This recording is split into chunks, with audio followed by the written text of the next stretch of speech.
Coronavirus hospitalizations continue to increase all across the state and right here in Green Country, raising concerns over the number of open beds. 2 Works For You's Katie Kelleher shows us what hospitals and doctors are most worried about as case numbers go up. A recent New York Times article maps out hotspots across the nation where people are being hospitalized for COVID-19.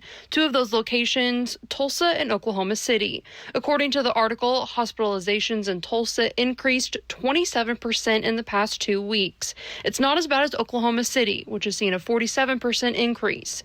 Earlier this week, Dr. Bruce Dart with the Tulsa Health Department saying hospitals in Tulsa are at about 80% capacity. Dr. George Monks, president of the Oklahoma State Medical Association, says when it comes to the ICU, the number of open beds can vary. Those beds can change hourly. And so a hospital and ICU may be completely full, and then the next hour, there may be a bed that opens up. Dr. Monks says cases we're seeing in hospitals now started about 2 or 3 weeks ago, and that the biggest worry is having enough nurses and physicians to take care of patients. He says there was already a staffing shortage before the pandemic, and now hospitals are doing their best to work with the staff they have. What we're seeing is a really brave work from the nurses and physicians, working longer hours, taking extra shifts in order to try to create more capacity in the hospitals. Earlier Friday, the CDC issuing a new forecast predicting a rise in coronavirus deaths here in Oklahoma over the next several weeks.